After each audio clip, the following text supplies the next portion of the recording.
Look at the dog sleeping at your feet.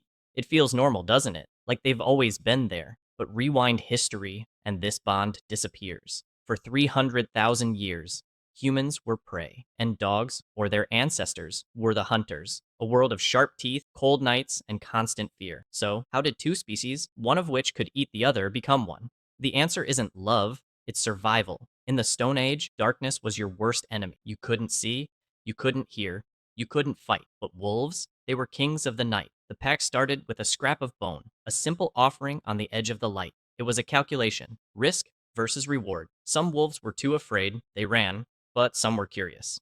They stayed. That curiosity, it was the first brick in the wall of a new world. We didn't choose them, they chose to be near us. Over generations, the fear evaporated, and the utility became clear. They could hear a leopard coming before we even knew it was there. They could smell prey across miles of frozen tundra. We were the brains, they were the senses.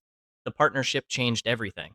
Humans started surviving nights they should have died in. We weren't just nomads anymore. We were a pack, and in the Stone Age, a pack is power. But this wasn't domestication yet. It was a biological alliance, a shared meal for a shared life. Their lives became linked to ours. If we thrived, they thrived. Their fur kept us warm, our fire kept them safe. The perfect exchange.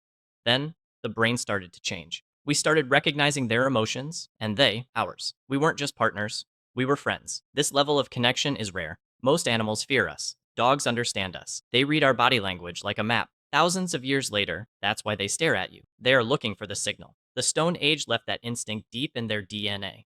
We built our civilization on that foundation. Without the dog, we would have been slower, weaker. They were the senses we lacked. They allowed us to spread across the planet. Every camp had a dog. Every hunt had a partner. We were never alone because they were there. And that is the true story of humanity's success. But the dog didn't just change our life, it changed our biology. We started living in close quarters, sharing the same space. Constant contact forced a rapid adaptation. Our eyes, our voices, our hands, they all began to synchronize. We were learning to speak a language without words. This was the true beginning of social intelligence. Empathy wasn't just for our own kind anymore. We could feel their hunger, their pain, their joy, and they, in turn, learned to comfort us. They became the first therapists of the human species. Life in the Stone Age was brutal, filled with constant loss, but the dog was there to fill the silence of the wilderness. They were the anchors that kept us sane. While we sharpened our stones, they sharpened our humanity. Every day, the bond deepened further. They followed us everywhere, even to the edge of the known world. We crossed mountains, rivers, and endless plains together. Their stamina pushed us to go further than we ever dreamed. We were no longer limited by our physical weakness. We had the dog's nose, their speed, and their guard. They turned the vast, dangerous wilderness into a home. Even when we had nothing, we had the pack. The pack mentality became the core of human society. We learned to value the group over the self. This was a radical shift in how life was lived. We weren't just individuals, we were a collective survival unit, and the dog was the glue holding it all together. They taught us the value of loyalty. Without ever saying a word, we learned that a friend is worth more than a dozen tools. This wisdom is encoded in our bones today. We don't need to be told to love them, it's instinct.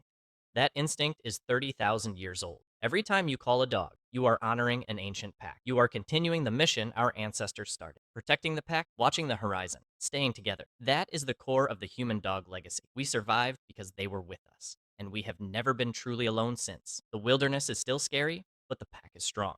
This wasn't a choice we made.